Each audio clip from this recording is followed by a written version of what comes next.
ভাই খাবারের মধ্যে যে আঁশ থাকে ওইটা রাফেজ বলে। এইবার আসেন পরাগায়ন কি। ও মা গো, কি না কি পরাগায়ন, ওরে বকু। মৌমাছি একটা গাছের ফুলে বসলো, সিম্পল কথা। হ্যাঁ, একটা গাছে ধরেন একটা ফুল ছিল, একটা মৌমাছি এসে বসলো, মধুটা খাইলো, খেয়ে ও আরেকটা গাছের ফুলে গেল গেল ভালো কথা। এখন এইখানে ধরেন পুরুষের ফুল ছিল, পুরুষ ফুল ছিল, এখানে ধরেন মহিলা ফুল ছিল। তো পুরুষ ফুলের রেণু নিয়ে ও মহিলা ফুলের ডিম্বাণুর মধ্যে ফেলাই দিছে। ঠিক আছে, দিছে, পরাগায়ন হয়ে গেছে ভাই। এইটুকু খাতায় লিখে আসবেন, এর আগেও কিছু নেই, পরেও কিছু নেই। বুঝাতে পেরেছি?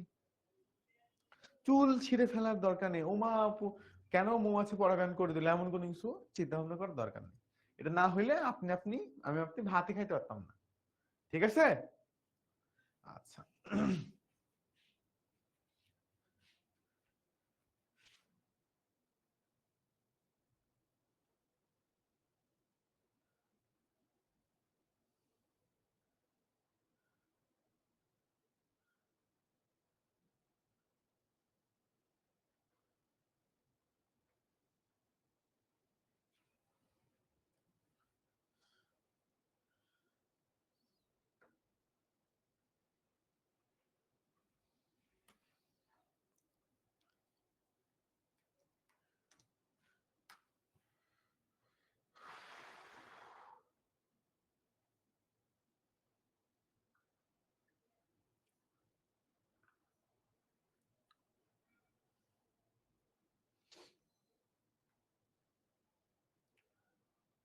আচ্ছা,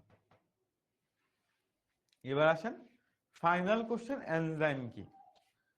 আমি আবার মেক শিওর হইলাম ভাই, আমাদের শরীরের মধ্যে অনেক রকমের রাসায়নিক বিক্রিয়া হয়।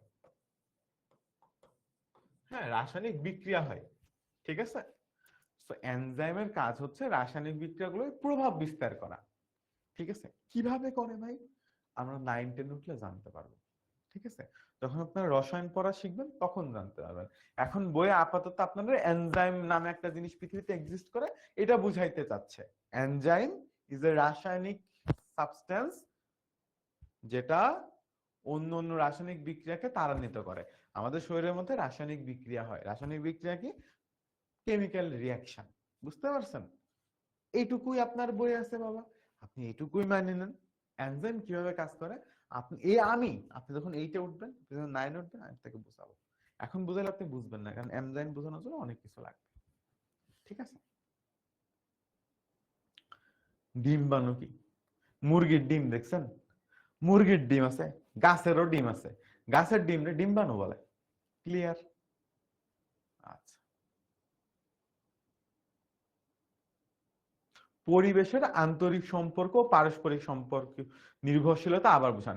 পরিবেশে আন্তরিক সম্পর্ক বলে কিছু পৃথিবীতে এক্সিস্ট করে না, এটা একটা ভুল স্টেটমেন্ট, এরকম কোনো কিছু আসলে নাই। সেকেন্ডলি, আপনি আপনার পরিবেশের উপর নির্ভরশীল না? নির্ভরশীল তো, এটাই তো নির্ভরশীলতা রে বাবা, আর কি? আর কি জানতে চান? এটাই তো নির্ভরশীলতা। আচ্ছা, আপনি কি গাছপালা ছাড়া বাঁচতে পারবেন? না, তো এটা আপনি নির্ভর না, এটাই, অন্য কিছু তো না বাবা। আপনি গাছ ছাড়া বাঁচতে পারবেন না, এটাই। আপনি পানি ছাড়া বাঁচতে পারবেন না, তা আপনি পানির উপর নির্ভরশীল না, আপনি গাছের উপর নির্ভরশীল না। নির্ভরশীল তো বাবা, আপনি সূর্যের উপর নির্ভরশীল না, নির্ভরশীল। তাইকে নির্ভর থাকাটাই তো নির্ভরশীলতা ভাই। বুঝতে পারছেন? এবার আপনার যদি মনে হয় ভাই আমাকে লিখে দেন, তাহলে আপনি টিচার টুকে দেন, টিচার টু লিখে দিতে শেষ। বুঝতে পারছেন?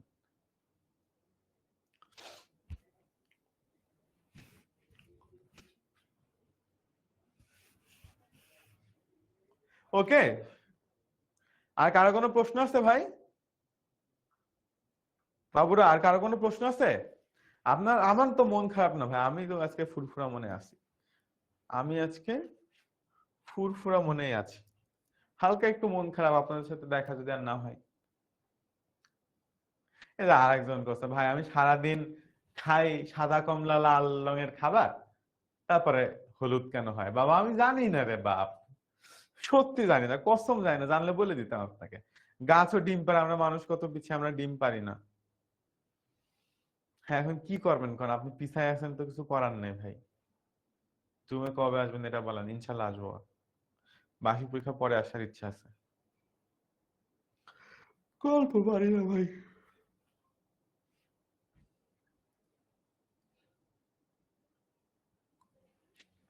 আজকে তো টিচার ইনবক্স আছে, আচ্ছা উত্তর দিবে ভাই, উত্তর দিবে, টাইম লাগবে।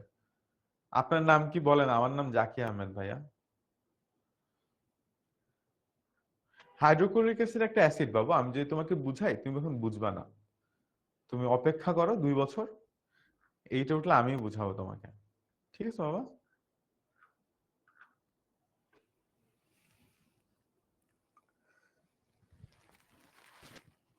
ভাই ডিম্বাণু আপনার তো বুঝতে হবে না, আপনার তো সিলেবাসে নাই ডিম্বাণু। আপনাকে ডিম্বাণু বুঝতে কে বলেছে বাবা? আপনাকে ডিম্বাণু বুঝতে তো কেউ বলে নাই। আপনার সিলেবাসে তো আসবে না, আপনার পরীক্ষায় আসবে না। আমি লিখে দিচ্ছি এ প্রশ্ন আসবে না ডিম্বাণু কাকে বলে।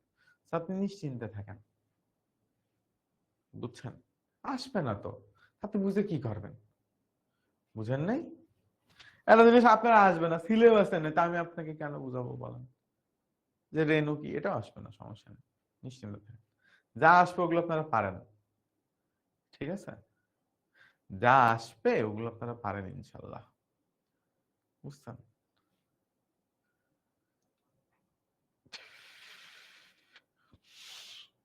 কেন, কাইফ কি বলেছে আবার? না বাবু, গ্যাঞ্জাম করেন না। আজকে শেষ দিন, বিদায়ের দিন, আপনারা গ্যাঞ্জাম করবেন? এটা কোনো কথা? হ্যাঁ, আচ্ছা যাই হোক। তাহলে আর কারোর আসলে কোনো প্রশ্ন টশ্ন নাই আশা করতেছি। আর প্রশ্ন থাকলে আছে ভাই, ডিম্বাণু কি, রেণু কি, আর পরাগায়ন কি, ও আমি সারাদিন বুঝালে আপনি বুঝবেন না। হ্যাঁ, তো আমি জানি যে আপনি আসলে সারাদিন বুঝালেও বুঝবেন না। তো আমি আপনাকে বুঝাইতেও চাই না, বোঝানোর দরকার নেই, কারণ পরীক্ষা আসবে না। ঠিক আছে? আচ্ছা। তো যাই হোক, সবাই, আপনাদের সাথে একটা বছরের একটা জার্নি ছিল। অনেক সময় বকা টকা দিছি, ব্যান ট্যান করছি, ক্ষমা করে দিয়েন। আপনাদেরকে অনেক মিস করব। ঠিক আছে? আপনারা যদিও অনেক দুষ্টুমি করেন, তারপরও আমার খুবই পছন্দের একটা ব্যাচ ছিল আমার। যা আমি চেষ্টা করব যেন রিভিশনে আসতে পারি, কথা দিতে পারছি না। ইন দ্যাট কেস আবার কবে দেখা হবে জানি না। সবাই ভালো থেকেন, সুস্থ থেকেন। টাটা। ঠিক আছে?